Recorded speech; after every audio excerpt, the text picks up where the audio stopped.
and welcome to live coverage of Strade Bianche, sponsored by Named Sport. It's the 12th edition of the Gravel Road Classic through beautiful Tuscany, part of the UCI World Tour for the second time, and actually the 5th World Tour event of the 2018 season. I'm Matt Rendell. Sitting beside me is Rob Hales, my colour commentator, and we'll be with you today, we hope, to make a modest contribution to your viewing pleasure. Here's a taste of last year's drama.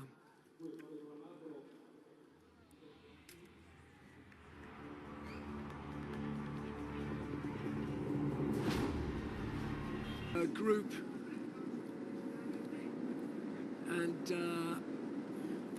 just trying to see very hideously difficult to identify riders. They come through the mud, they're splattered with it, and they're wearing, of course, cold weather gear that obscures even the team colours. 2, 4, 6, 8, 10, I think, in that leading group.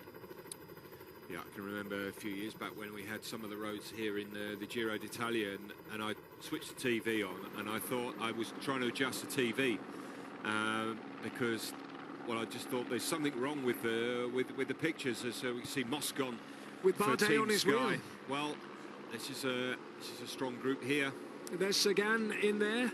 And plenty of strength from Team Astana as well, who've had an outstanding start to the season. They appear to be in trouble behind the scenes, don't they, with the late or non-payment of sponsorship money by the Kazakh state. But on the road, they've been imperious. Alexei Lutsenko could be a hope today, Rob. Yep, Gaviria there in third wheel for Quick Step. When he was an amateur, of course, he's a Colombian, and he must be delighted with that last-minute change, inviting the team. And what a breakaway to be in there with Kwiatkowski, with Valverde, and with other other helpers of the big rivals. But how interesting, Rojas and Valverde. That is the real danger at the moment. Obviously, having two riders from Movistar, including their kind of out-and-out leader, there in second wheel, on the wheel of Rojas, and Rojas will be the one doing all the work. Rob, we're on the second longest section of white roads of this race, the Monte Sante Marie, the hardest section of the race. And just look at the way in which when they hit the climbs on the white roads, the attacks come, and the whole race concertinas, they seem much closer together, but in terms of time, those gaps can be enormous. There is Zdeněk Stubar, third in that little group of riders there, and I think it's all going to be shaken up here on the Monte Sante Marie section, which bears the name, of course, of Fabian Cancellara, the only 3 times winner of the race. Rob, what are you seeing? Well, I'm just seeing that Stibar, who you mentioned, he's got a teammate. Now, I don't know if that was Gaviria. I'm making a guess at that. It's so difficult to tell, especially from the helicopter shots, exactly who it is. But Stibar, former winner of this race, has got a teammate with him. And so that's certainly good news for them. Well, apologies on my part for identifying Michał Gołasz, when in fact it is Kwiatkowski himself, the reigning champion, leading the line on that climb there. 8 seconds now is that gap. 2, 4, 6, 7 riders there. But in the old days, when they used to, as they did at Paris-Roubaix, issue a sort of stars out of 5, this was described as the hardest of the race, and Zdeněk Stubar is taking advantage of it to stand up in the pedals, accelerate away, and Sagan straight onto his wheel. Yep, they can't afford to allow a ride like Stibar. Now, Quick Step, they've missed this move, and whoever it was ahead of Stibar, he's done a great job for him, but as soon as he swings over, that's it, and there you have, that looks like that group starting to get themselves across. Explosive climbs, little ramps and hollows, mostly climbing, especially around Monte Sante Marie itself, where the gradients are high, but only over short stretches. And it looks like Team Dimension Data there with one of their riders at the front there.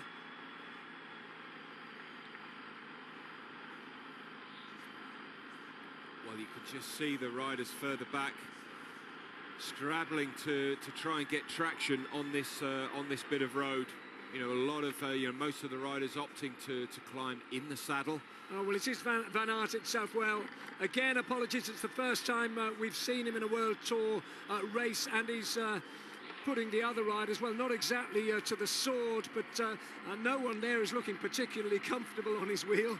No, this is difficult, really difficult conditions, but Daniel Oss, he's in that group. He won't be putting any pressure on the front of that, because he's got a teammate, his team leader in Sagan, who is trying to attempt to ride himself across. And there you can see just how strung out they are.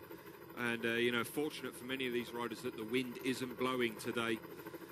Well, very calm conditions. Van Aert actually seems to be riding away from Michał Kwiatkowski there, opening 3 or 4 bike lengths at the front of that little group. Moscon from Team Sky just out of shot now, trying to ride himself up to this group. Lotto dropping back, and I think Rojas has gone too, and Valverde on the wheel of Kwiatkowski. So it's enticing work, and these are the images that I think we can safely call iconic. These are the moments that people cherish in a race that's now on its 12th edition, and has really established itself as not a sort of ersatz Tour of Flanders, not a second-class Paris-Roubaix, but an absolutely unique and first-class Strade Bianche. And with Michał Kwiatkowski, the winner of Amstel Gold, the former world champion, of course, and gunning for his 3rd victory here. And what a contrast. Cancellara, very much the Cobble Classics champion, who won this race 3 times. In fact, last year's, the 2016 Strade Bianche was the last road event victory of Cancellara's career. He won another 3 individual time trials, including, of course, the time trial at Rio. But you could hardly have a greater contrast, could you? Kwiatkowski, the consummate Ardennes Classics rider, and he turns out to be a champion over the white road. So it's neither fish nor fowl, is it? It is one of those races that it certainly suits the strongman as Valverde. Gesture from Valverde. Yep. Get that motorbike out of here. The problem there is he was limited to the road that he could pick, and he was forced to go through a couple of the little potholes there, and which you don't want to do. We saw it earlier with Elisa Longo-Borghini in the women's race, who was up towards the front. She had a puncture, and the issue is, how far is your team car behind? This is really where you want a teammate to be with you, as far into this race as possible, because you can imagine if one of these riders now has an issue, a mechanical or a puncture, and they need a spare wheel or even worse, a bike, well, they've got an awful long wait, and that can be it. Race over. And here you can see Oss. He doesn't want to get drawn out by the camera motorbike, because he's got his team leader Sagan trying to come across from behind. Absolutely incredible scenes. These are no conditions to be piloting a motorbike in, and when you think they're half a ton, because you're looking at a motorbike that's 240 kilos. And about 240 grand in price as well. Absolutely, absolutely. Yeah. A couple of big blokes on the back, television camera, batteries, kit for sending the signal and so on, and it's a handful to handle, and then you combine that with white roads and wet, and then world-class cyclists coming from the rear, and all you've got is your rear wing mirror to see them in, and when that's covered in mud, you've got nothing at all. Yeah, multitasking certainly, but we could see there you've got one of the Sonia Duval soigneurs on the side of the road there.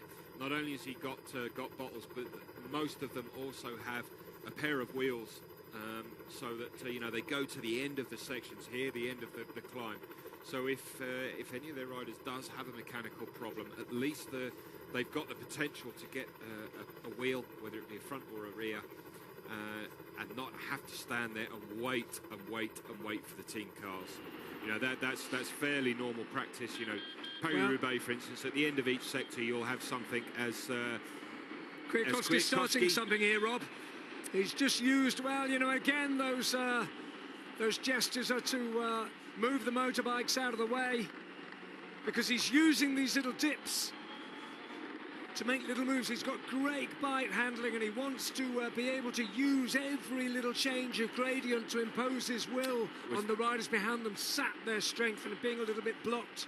Yep, it's a lot easier for the bike riders to He's got a significant lead there, Rob. Yeah, and he's drawing that out. You know, he's using the motorbike to the best of his ability. When you get quick like this, you get that slipstream. But what he doesn't want to do is then have to get to overbrake going into the bends. He wants to keep as much momentum as he can, but he also needs the vision to get, you know, to look around the bends and obviously just to pick out the best line on the road. And if you've got a motorbike just ahead of you, then he's blocking a lot of that vision. But that said, we need those pictures as well.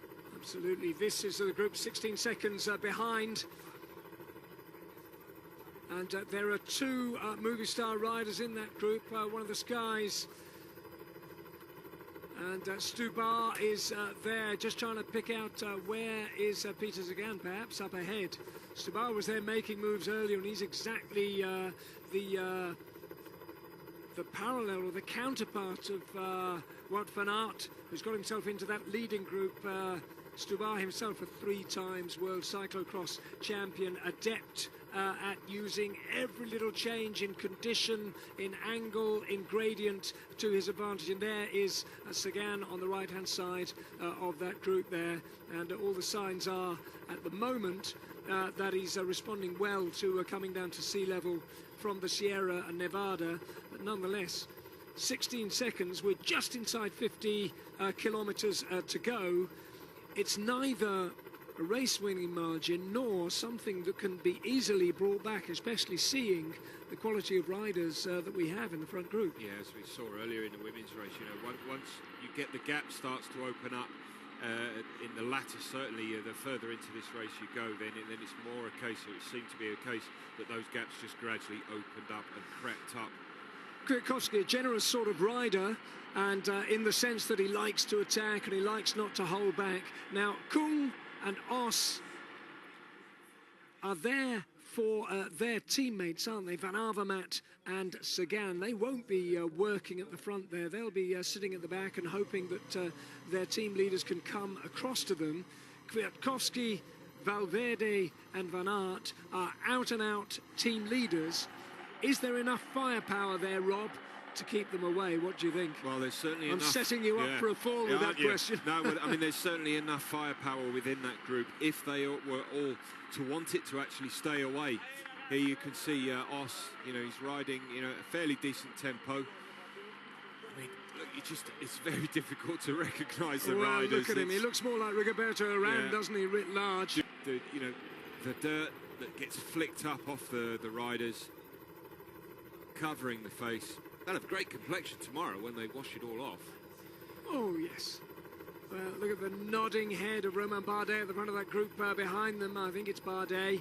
Difficult to see from out here, but 2, 4, 6, 8, 10, 12, 13, I think 14 riders in that little group, but it's spread out all over the road, isn't it? And the average speeds when they hit the white road and it starts climbing absolutely plummets, don't they? As Valverde makes a little move off the front there. Well, he's gone. No one has reacted to that just yet. Well, I was thinking the other day, we were talking about this over dinner, weren't we? Roma Maxima a few years ago, I think it was 2013, when Valverde got into a breakaway with tiny Pozzo Vivo. And Pozzo Vivo was coming through and working, but really contributing very little in terms of sheltering Valverde from the wind. Valverde effectively did a 55-kilometre solo effort to win that race, and he's going to have to do something pretty similar to that as he looks over his left shoulder there just to see if anyone's come with him. He's been one of the men of the spring, hasn't he? 2 stage wins in the overall in the Setmana Valenciana, the Tour of Valencia. No one was anywhere near him in terms of speed, power, acceleration and ease on Jebel Hafid to the mountain on the 5th and final stage of the Abu Dhabi Tour. Yeah, he was a standalone rider, wasn't he? He was out there on his own. And what can he do here? Bardet goes off the front of that second group. Well, he's using his undoubted climbing ability here in the saddle, fighting his bike.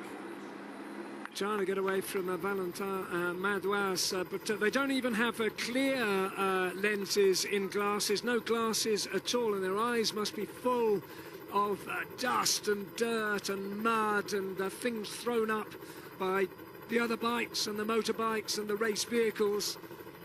Not ideal circumstances. There is Valverde. Doesn't seem to be breathing too hard, doesn't seem to be prosecuting this attack, but he's certainly looking at ease. And why not be out front, Rob? Because with the sheer rolling resistance there is on those white roads, it's surely not costing you any more in terms of energy expenditure. No, position is key here as Daniel Oss just takes over.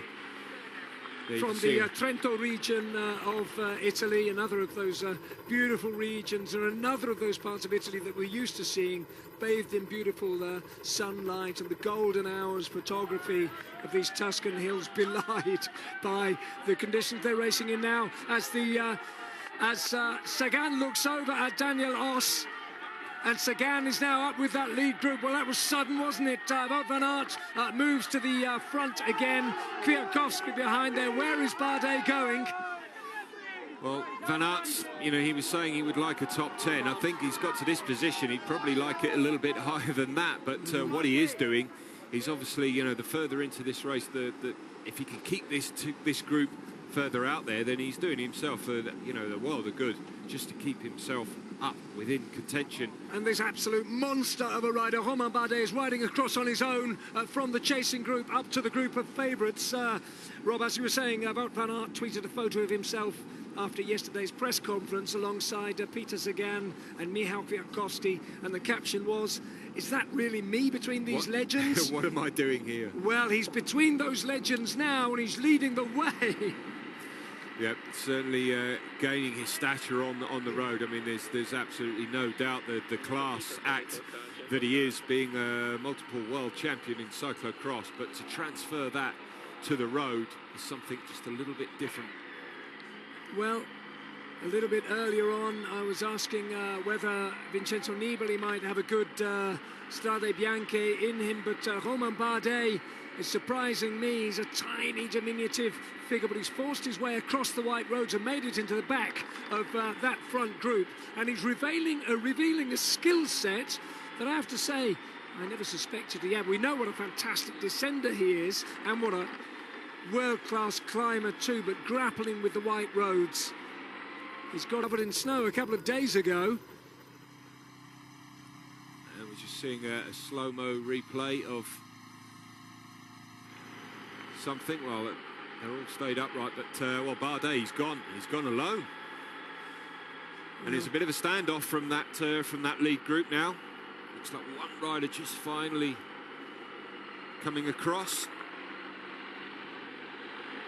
Well, why not? It's like one of those moments in a points race or a marathon, isn't it, where one of the riders or the pairs gains a lap, rides straight past the group, and then sets off in search of another lap. Bardet clearly feeling good, clearly feeling that this is the section that could be decisive. Another roughly 3 kilometres of the Monte Sante Marie section, and two riders at the front there, and Wout van Aert is on an absolute blinder. He's moved to the front, clearly feeling good, clearly, despite yesterday's nervous moments before the press pack in the press conference yesterday at 3 o'clock, although, to tell the truth, not many of the journalists, and certainly the Strade Bianche press officers hadn't yet arrived because of problems travelling, but he was more nervous then than he is now, leading his first World Tour race in the company of the man who's finished second and third in the last 2 Tours de France. Yep, that's this is not a bad combination, is it? But for a rider, you know, well, to say that he doesn't suffer under pressure, he obviously revels with that pressure. He's out there, you know, he doesn't really have any on him, does he, in terms of expectation?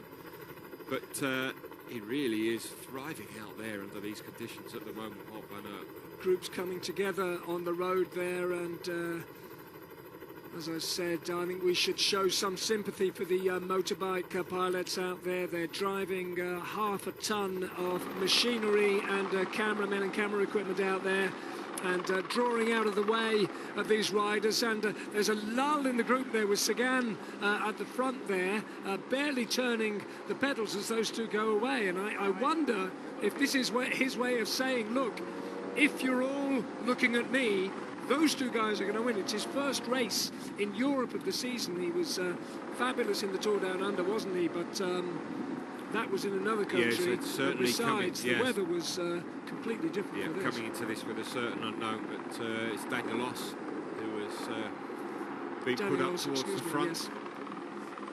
Clearly not wanting to do any work, because he wants Sagan, and Kung is there for Van Avermaet. And we saw groups coming together there. There we are, the motorbike's out of the way, the helicopter's overhead, and suddenly we have a group of maybe, well, in excess of 20 riders there. So we're going to have team leaders and we're going to have domestiques in that group, and the complexion of the chase is going to change. Now, Wout van Aert, the new man, Romain Bardet, showing a whole new quiver of arrows on his back. I'm tying myself up with that metaphor there, but you know what I mean. Totally correct. And yep. This big group of elite riders with their big, strong domestiques, setting them up. Have they left it too late? These two have 20 seconds. Where are those 20 seconds going to come from? Well, they're on they're on certain sections of this road. You can take them out of the equation in terms of the amount of horsepower, even if you've got more fresher riders coming from behind. There are certain sections where you just can't make any time up, i.e. kind of on the descents. It's all about the skill that you've got and the technique. Kwiatkowski, Sagan, Valverde, Os in that leading group there. Sagan and Kwiatkowski looking across at each other. They've been rivals since they were juniors. There's a rider there from AG2R who's putting a little bit of a move in there. He doesn't want to be doing too much, certainly, because, well, he's got a teammate up the road. Quick step now going on the move as well. Yeah, I wonder, is it BENOOT who's making the move across there, moving off the front of that group, and then a couple of riders following him. They're forming a little group. There's four there chasing Visconti, so that group is beginning to splinter, and riders are looking at each other and wondering who's going to do some chasing. But in the meantime, we've got four riders here in this little move, and they've had enough and they want to get across, and it's one of the movie stars, two as well, has made into that group. Is it Amador? Amador is the one of the most resilient of the movie star riders trying to move across there. Latour. This is another another little little group going across. From this is a second group behind the four, so another two moving across to join them, making 6, and then another 3, and soon there'll be 9. Well, slap bang on the front there, trapped, not able to go anywhere is Sagan. Sagan with Kwiatkowski on his wheel, and they seem to have eyes for each other and no one else, and that's Valverde behind them. Yeah, De Moulin there. Stibar on the back. And I do think that it's Roglic, I believe, is the Lotto NL Jumbo rider there as well. So some real quality in that little group that's been left behind, and they're going to have to decide what they want to do, because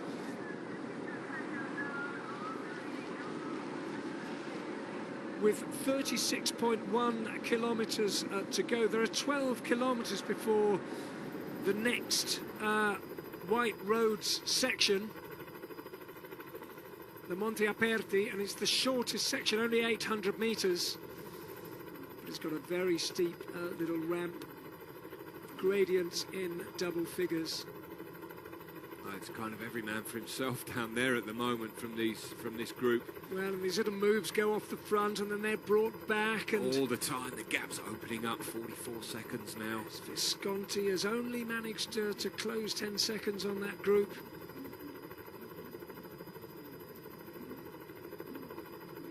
Moved from movie star, wasn't particularly happy with working for Nairo Quintana. Had some critical comments to make about him, but at the same time never really quite managed. And this is the problem, it's the lack of cohesion. Frustration.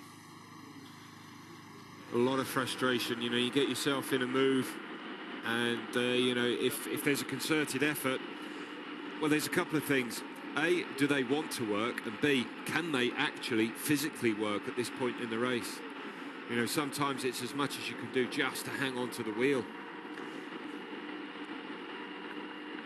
Well, the Monte Santa Maria section finished with 42.5 kilometres to go, just doing a little bit of mental math. So 17.5 kilometres of asphalt between one white road section and the next. And of course, on the asphalt, it is all about slipstreaming and forming a group and working together and pooling your resources, cooperating in order to compete. That kind of complex game theory of cycling, of simply you do your thing, because the rolling resistance is such that really anything the wind has to offer is purely secondary. But then when they hit the asphalt, they have to work together. Otherwise, those two at the front seem to have a very good understanding, and you've got to think that Bardet will fancy his chances. It's I was just thinking, you know, if these two were to come into the final couple of kilometres because together, there's no form guide that we can look to. No, we don't know. You know, but both have strengths that play into, you know, into their hands. Obviously, Bardet out and out the climber, but you know, it's one day. It's different, isn't it? It's so different. As Sagan now, he wants to get himself across. There we go. Well, the move coming from behind. Well, he's certainly on the back foot, the world champion. And of course, it's early in the season as well, so we don't know where people are in terms of their preparation. It's not like the old days when people like Eric Zabel used to come in and race themselves into form over about the first 20 races of the season. You can't do that anymore, but that doesn't mean that they're anywhere near 100%. So is Wout van Aert ahead of himself? Because like Egan Bernal, he's gone into his first race against the very top riders, and he wants to come out of this with the results, so he's got ahead of himself. Or is it simply that we have a phenomenon that we may very well have? A bit of both, I think. I think there's certainly a bit of both. Looking, Van Aert, you would say, was wet adverse camber in the roads. You revel in it, in fact. So there we are, these two. Well, I just wonder if crackling over their radios came news of Valverde's attack moving across, and there's no point in waiting for him to move over. He's been one of the men of the sprint. Out on their own. These are the the third and fourth riders out on the road.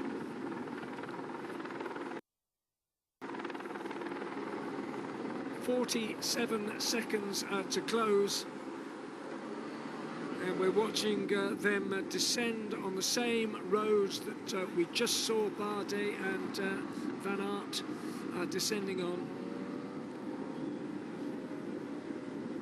I spoke last year to Bernard in Owens and visited him in Brittany, not at home at the bike warehouse run by his son. We met and interviewed him for the first time. I've seen him away from the Tour de France, Rob, and he was saying that he didn't think that Bardet had the complete palette of skills, above all as a time trialist, that would allow him to win the Tour de France. But he does seem to be one of those riders, rather like Chavez as well, another one who every time they're criticised, they take it on board, they go away, they work back it, and they work on it, and they come back stronger. And I have to say, I'm surprised at what Bardet is doing here on these roads, in these conditions, in this type of race. But he's really demonstrating that, okay, he's never going to be world individual time trial champion, is he? But he's really does have a full palette of skills. Yeah, Bardet here we can see, you know, on the front. He certainly his weakest link in the chain is his time trialing ability, especially on a time trial bike. You know, he can ride hard on a road bike in a standard position. But I think part of the problem is he doesn't train, or he hasn't up to at least last year trained in the winter on his time trial bike. He'll just jump on it when it comes to a race, which is, you know, absolutely ridiculous. And so I would certainly hope that he has taken it on board and actually spending more time on the TT bike. Well, Tiesj BENOOT getting on the back of the camera bike there and turning that to good effect into a little bit of slipstream there, and with the cameras forward and back, they're creating just a little bit of a bubble of air there, and the riders behind them looking up at them will be thinking so near, but so far. Yeah, you know, when you get the two riders up there, when you've got that camera motorbike up with you, it's an advantage. It's a massive advantage, and that's, you know, part of the reason why you put yourself up towards the front. But they're not making huge inroads, are they? They're not. Well, the thing is, you've got to bear in mind that the two leaders, Van Aert and Bardet, they also have a motorbike up towards the front with them, and they also have that psychological advantage that they are out there, they're leading the race. Well, Sagan, it's not happening for him now. He has said publicly, openly, that his goal is to go for the monuments. He's the 3 times world champion on the road. He's equalled what Alfredo Binda did, what Rick van Steenbergen did, what Eddy Merckx did too, and Oscar Freire. He's entered cycling history in that sense. What he wants now is monument wins. Yep, he wants the big ones, but this is, you know, this is certainly one that he would want. Berghardt, he's got on the front for him, his teammate. They had a little bit of a word together, but it's going to be difficult. It's not over yet by any means. 41 seconds with 27k to go. It's anyone's guess exactly what's going to happen, but you know, the longer they leave it, the longer they sit, the longer they wait and have a bit of a standoff, then the harder it is for them to get themselves across. So here's the second group on the road, Peter Serry and Tiesj BENOOT 40 seconds behind. Well, they are closing now. They are working for you. So now, this is 23.6 kilometres to go. We've missed a little bit of the... Well, actually, do you know, I think what's happening is, as I say, cycling defeating the technology. The kilometres to go, top left, is very slightly out. They're on the Monte Aperti. It's only 800 metres long, and Bardet there just having a little dig. And it looked to me as though he was just trying to test Van Aert and see how strong this young man is. He's strong. That's for He sure. certainly is, isn't That's he? the thing, you know, you have that, you know, that wearing down process as these two now, BENOOT and Serry, make it onto this section. If those figures are to be believed, by the way, that section starts with minus 24 kilometres, so there's a 600-metre gap between them, and that would seem to me to be about right. 40 seconds. Oh, Serry, is he losing the wheel? Yeah. I think he's on it, but he's having to dig deep there, the quick step rider. And that's the trouble, you know, if you've got, you know, out of these two, if BENOOT is you know, starting to really turn the screw on this section, certainly, if Serry is struggling, then that's not going to aid the chase when they get off it, as we now see the next group just get themselves onto the section. Well, Latour, he's not going to aid any chasing. Certainly the rider there towards the back, the AG2R rider. Well, this is the chasing group, but it's group 3, not group 2. So 39 seconds. BENOOT and Serry having closed down a few seconds. These little probing attacks by Bardet. Gets out of the saddle, stretches it out, then flicks an elbow as if to say, come Your past turn. if you can. And well, picks up some water as well. Yeah, he's not gone through Van Aert. Maybe he is, you know, he's just waiting, biding his time. He knows, you know, he doesn't have any pressure on him. Neither of these riders, to be fair, have got any pressure or any expectation on them. That said, you get yourself to this point in the race, 23k to go. You know, 1 minute and 31, you know, okay, the 30 seconds, 37 advantage on these two riders, but 1 minute and 32 on the big guns from that main chase group is absolutely huge. A monumental ride by all 4 of these riders. Well, it can be very difficult to drink and keep hydrated, can't it, when the conditions are wet out there. Looks to me that that's Visconti trying to force the pace in that chasing group there, and the cars are being pulled over to let Dumoulin and that other group of riders who were the race favourites going into the race today, but they are 1.5 minutes down, and I don't think there's any way back from here, Rob. I think it's over for these guys. It really is. It's going to take a monumental effort for them to get across, or that, or a huge crack from the riders up front, which, well, I'm afraid that seems very unlikely. Certainly not an impossible task, but the odds are stacking against these riders further back. The closer into the finish, the further we get into this race, the more fatigue that is created within the riders. But they just run out of, they're going to be running out of legs, running out of kilometres in the Ravers as Van Aert just gets held up a little bit behind the motorbike. Now then, Colli Pinzuto, this is section 10. This, in the old days when they used to give a out of 5 stars rating for difficulty, was rated 4. It's the penultimate section, double-digit gradients. He's 23 years old, this young man, who's opened about a 3 or 4 bike length advantage over the man who finished on the podium in the last 2 Tours de France. They've already ridden 59.5 kilometres of white roads. Soon adds up, doesn't it? And they are absolutely equal. They're testing each other out, looking for any signs of weakness, the heaviness of breathing, they'll be able to feel the straightening of the arms. You know, we can look at it and visually, you know, you can make some presumptions about how the riders are going, how they're feeling, what they've got left. But, you know, really only they'll know.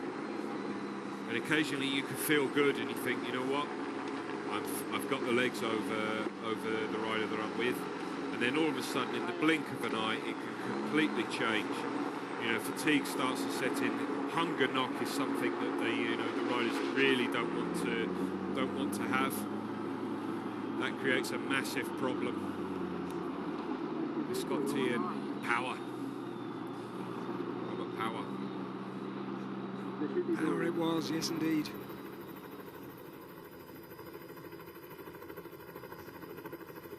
That's Durbridge. That's Durbridge, not Power. Well, they're 2 different riders from the riders we were just looking at, like weren't they? Unless in the flash of an eye, they've removed their cold weather jackets, so I'm not quite sure what we were looking at there, but it wasn't those 2 riders, Visconti and Durbridge. Visconti and Power, I should say, and Durbridge, I'm right, confusing myself. And BENOOT makes a move, and Seri is dropped, and BENOOT has made his move well. I must say, I had some sympathy with Seri, a domestic most of his career. No Grand Tour, no World Tour wins, I should say, at all. No Pro wins at all, Peter Seri, and he's been dropped by the class act in that pairing. So Seri is on his own.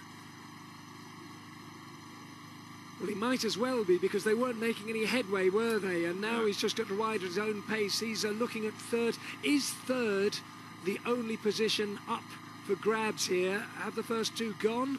Well, with 18.3 kilometres to go, these 2 aren't suddenly going to suffer hunger knock or some sort of crisis, are they? They know what they're doing. Although we haven't seen Van Aert. It can happen. Yeah. It can happen. We've seen BARDET taking water, but we haven't seen Van Aert doing the same. Well, he's calling. Are we sure that that's 200 metres? 100 metres, I mean, if it was 100 metres, I think we'd be able to see. I'm not entirely sure, and I don't think that 100 metres is 31 seconds. But nonetheless, BENOOT has shed his chase companion and gone off on his own. He's got the neutral service Shimano car behind him, and ahead of him, the 2 race leaders. And Rob, he's taken 10 seconds out of them in a matter of a couple of minutes. Yeah, well, it's all about him now. He's just got to time trial his way across. How much has that taken out of him? Seri, we go back to here, 4th on the road now, the quick-step rider, you know, turning a much smaller gear, just running out of power, and wasn't able to commit, just didn't have the physical strength to measure himself against with Tiesj, who's gone up the road. Well, it was supposed to have been about Gilbert and Stubar, wasn't it, with perhaps Gaviria somewhere in there, and Ilio Kesa in the mix. Instead, it was Peter Seri, an out-and-out domestique, and it was his power, that a good ride, wasn't it? It is so Robert Power. Yep, number 97. I wondered if it was Luke Durbridge, 91. With the dirt on the numbers, it was difficult to tell, but it was definitely number 97 there, Robert Power. Certainly a name who we haven't really mentioned pre-race. It was all about Luke Durbridge. He's one of those winners of the GP Capo d'Arco, one of those very, very significant under-23 race wins that tends to bode well for future pros. Another of that generation coming through, just 22 years old, Robert Power, and he's lying, what, 6th, we think, in the race, 5th, 6th there, swapping over with Visconti. They're the third group on the road, the second group being effectively BENOOT and Peter Seri, who by now is heading backwards. And he's closed down to within 18 seconds, 17 seconds, and BENOOT looks to be bridging that gap. Yep, down to 16 seconds. Had a fairly decent tow from the Cameron motorbike, but he's got a...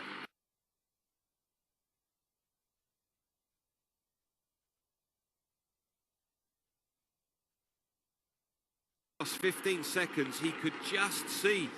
If we go back now, he could just see there. We've got the neutral service vehicle, and Tiesj BENOOT, he's riding himself up to the two leaders.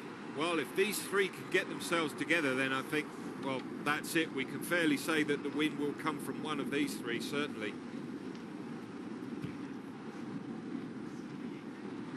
On these narrow roads, he's got to negotiate these vehicles. And we're raving, and I think rightly so, about Wout van Aert, who's just ahead of this man. Let's keep an eye on Robert Power. He, of course, was second in the Tour de l'Avenir back in 2014 when Miguel Angel Lopez won it. And Lopez, one of the riders being touted as a possible winner of the Giro d'Italia this spring. Power coming through, is in 5th or 6th, somewhere around about there on the road. And there are changes. These two are being brought back by Tiesj BENOOT. I wonder if Visconti riding aggressively. Well, we're looking back now at minor placings. These. Yeah. I think Sagan. Sagan goes. Yep, he has a dig, but no conviction there, is it? There's a little acceleration, and then he just seems to be bumped up and looking more concerned about what's behind him than what's ahead of him. Yep, it just doesn't have that firepower at the moment. That's why he's in this position in the first place. But again, he's been absolutely clear. His goal is to win the monuments. He's looking at the Cobble Classics. He is one of those riders, as Gilbert was a few years ago, and Valverde could potentially be, who can win on the cobbles and win in the Ardennes. Possible Amstel Gold sort of winner. So could it just be that he is warming up, aiming, moving slowly towards the part of the season that interests him, and happy to let this one go by? Happy to let it go by. Well, BENOOT, he's finally made it up to these two. How much has that taken out of him? Will these two allow him to get up within the wheel and recover and rest? That's one of those they're moments, both isn't eating, it? they're both That's one of those refueling. moments where they take a moment, refuel, rehydrate, and the maturity of just taking that bridging moment to make sure that you're topped up with energy and hydration. This isn't an apprenticeship. This is a fully formed rider. Well, I isn't tell it? you what, if this is a learning curve, it's a steep one. But they're all, you know, they've all got themselves in a race-winning move here. All three of these. BENOOT, I would have thought, will He may very well miss a turn or two here. But no, he follows BARDET straight through. It's beginning to look a bit like Tuscany now, isn't it? Earlier on, it was looking rather like the tundra, but a little bit of colour just seeping into the picture. And here you can see yep, Group 2 there on the road. To tell us crucial information, I think, about where these riders are and what BENOOT has got stashed in his energy banks. He seems to have power, doesn't he? Let's not forget, he's a rider who's finished 5th in the Tour of Flanders, 5th in the Tour of Poland, which are another of those really grueling races that consist of about 7 or 8 stages that look rather like Strade Bianche. But it's been a long, hard chase across, and you do wonder what he's got left. Well, the quick section there on this gravel road. You've got to be careful. You don't want to get this far, put yourself in a position, potential race-winning position, podium position certain, and you know, let it all go, wash out on one of the bends. So this is the chasing group, yes? Well, it's just dropped down to under a minute, but with 12... Which was sudden, wasn't it? Yeah, once again, you think there might just be a little bit of a signal drop out there that has caused that leap. But nonetheless, inside a minute with 12... And BENOOT there we go. BENOOT attacks. Well, he's got the legs. He really has. And, well, the other two, they have not got an answer. BARDET responding. BARDET trying to respond, but BENOOT there... Well, showing that it's the cobbled classic specialist who's getting the upper hand, not the Tour de France rider, not the cyclocross man. BARDET out of the saddle, pushing it hard as we see a replay of the attack. There it is. Yep, and it was just a power move off the front. He didn't take them by surprise. He just sat there in full vision. That's all about horsepower, and he's got it at the moment. Oh, and it's BARDET to fight tooth and nail. Van Aert's to stay on the wheel of BARDET. What has that acceleration taken out of Tiesj, BENOOT, and what does BARDET? Well, look, BARDET climbing fluently there. Suddenly he's got a rhythm. But as I said about Valverde in the past, so much power needs to be driven down into the road to make progress over the white roads that the climbers then get into the closing stages of the race, even the talents like Valverde, BARDET himself, and then find themselves that little bit of juice left in the tank that would allow them to put their climbing legs to best advantage. And at the moment, it's looking like Tiesj, BENOOT.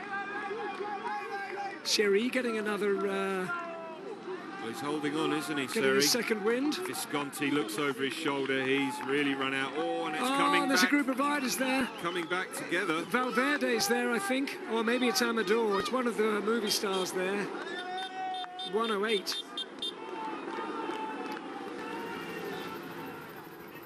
Second and third on the road. Well, these two, they've got to ride together now. They're back to the pair where they've got to chase. They've got to chase BENOOT.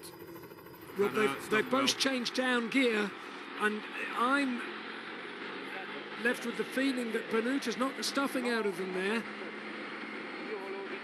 That 110 is from BENOOT to the chasing group that we just had a look at, but integrating into the back of those chasers were a number of riders yet to be identified, and we'll see what can still happen. But BENOOT has got a clear road behind him. Well, that was a confident move. He's been over Le Tolfe. He used the 18% gradients there to open the gap. And it just goes to show, doesn't it? One-day racing and racing on surfaces that aren't asphalt is a whole other game. Yeah, it's like the flick of the coin. You know, before you know it, the race has turned on its head, and the chaser becomes the chased.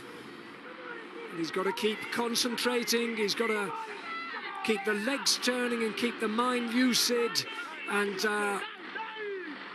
not mess this one up. 16 seconds is a potentially race-winning lead when he's already shown a clean pair of legs. Well, anything but a clean pair of legs.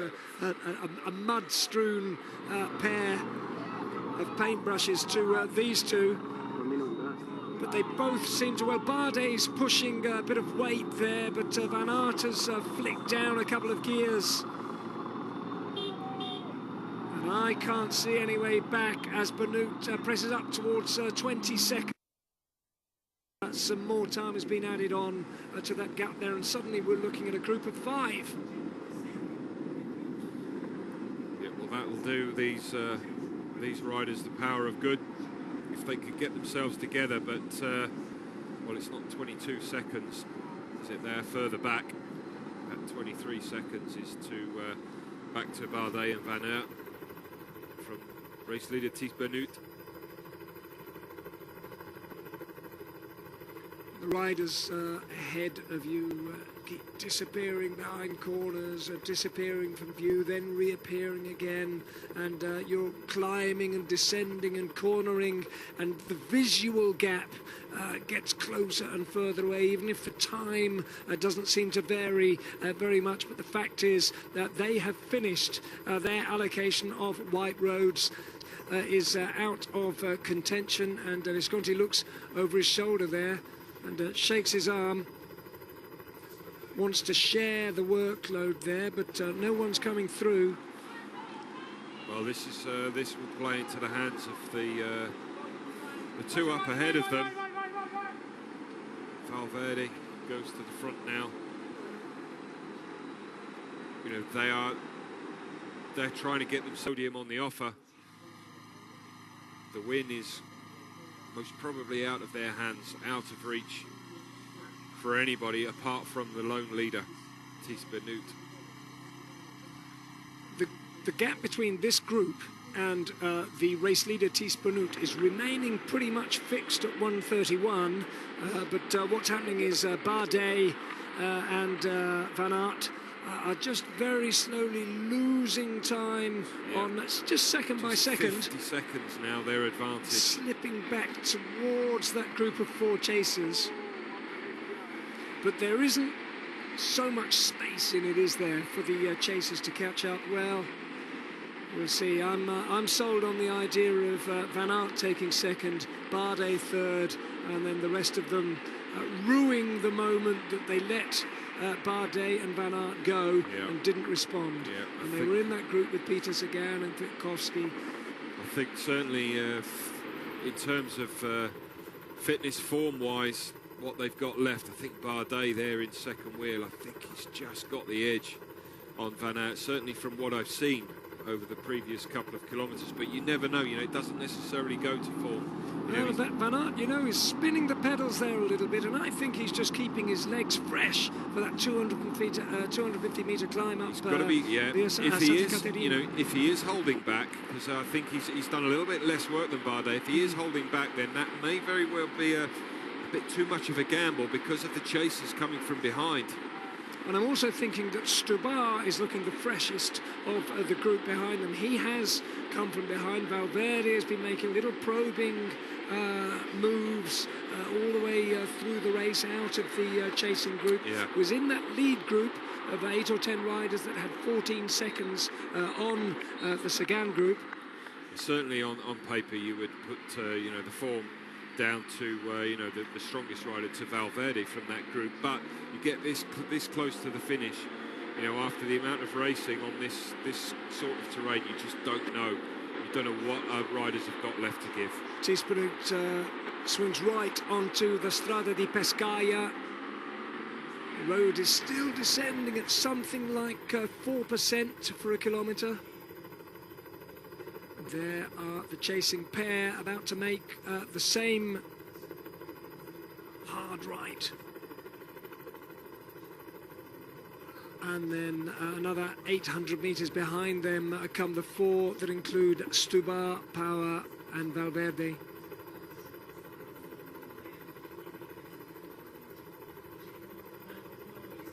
And in a moment, we'll see the leader make the 90-degree turn left into Via Esterna di Fontebranda.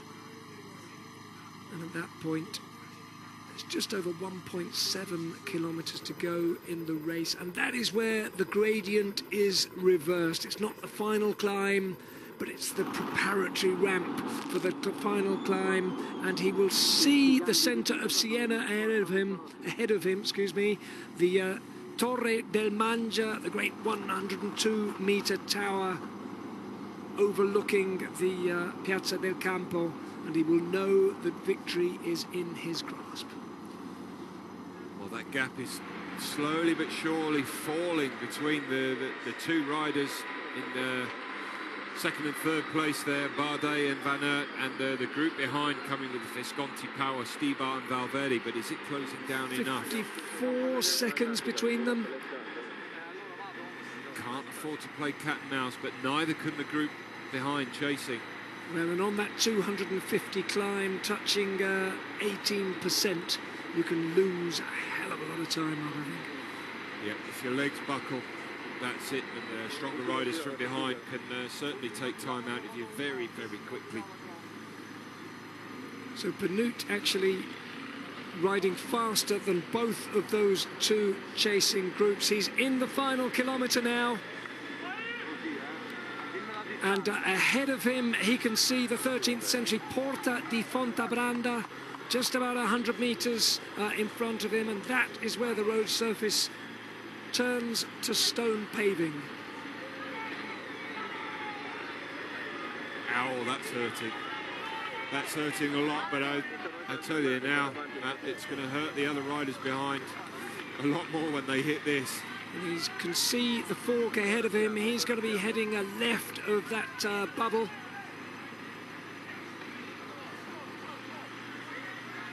Lefting the fork there, and he'll bear left round there, and then he will turn right through 90 degrees, and then he'll be on Via Santa Caterina. Well, it's back to a minute now, the advantage for these two over the chasing group, so it's looking good for them, but they've got to ride this all the way in. Via Santa Caterina, only 250 metres, but the average gradient is something over 10%. It touches 16% at one point, and Tiesj is climbing on his own towards victory in the 2018 Strade Bianche. And I think he's going to be gaining time on everyone with this climb. He just seems to be full of energy, doesn't it? He's timed it exactly right. He's ridden his own race. He hasn't let the surrounding circumstances dictate how he rode. The crowd will be urging him on here. The adrenaline will be flowing. Yes, that's it, punch the air, he knows it. This is what we want to see. These are the scenes that turn this into a modern classic, don't they? There is Stubar, there's Power, there's Valverde. BARDET attacks Van Aert. There's a little bit of signal drop out.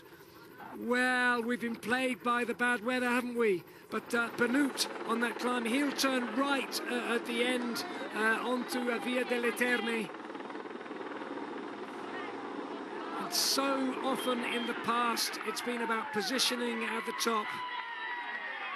But it's no longer about positioning inside the final 300 metres. Left hand into Via di Città. And Tiesj zipped up his top, and he'll be swinging round on the gradient that's become negative. It's downhill all the way now. Narrow alleyways all the way to the finish line. Very gingerly making that bend into the final descent. And Tiesj has all the time in the world to celebrate a brilliant win, a perfectly planned strategy.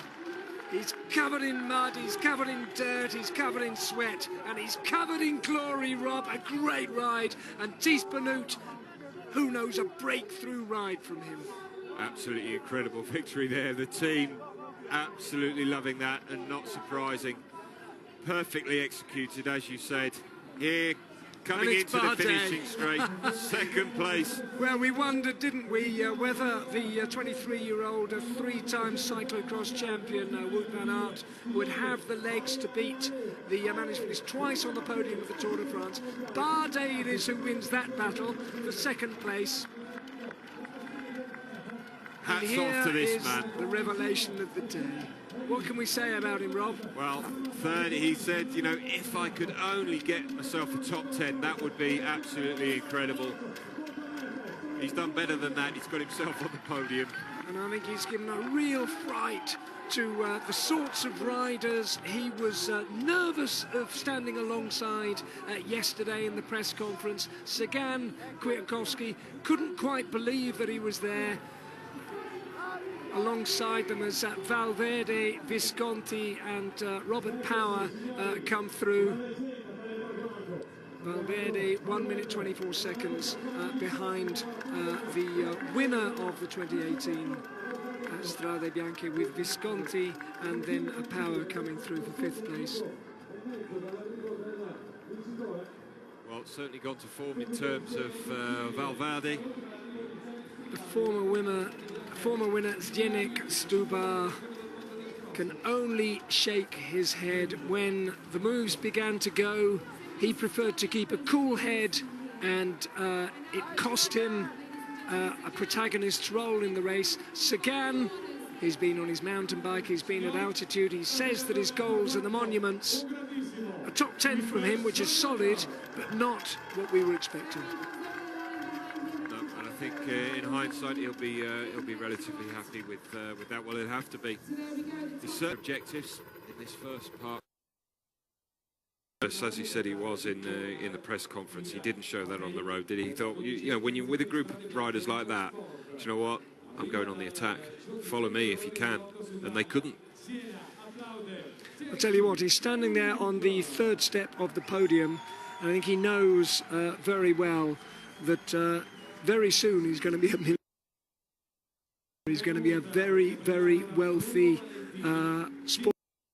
Tiesj BENOOT, the winner, has been through that process and now has finally taken that first professional win, which is hard to believe, isn't it? He's been threatening this for a long time. As I say, fifth in the Tour of Flanders in 2015.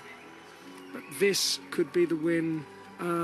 Just cement his confidence in himself, his team's confidence in him, and roll on.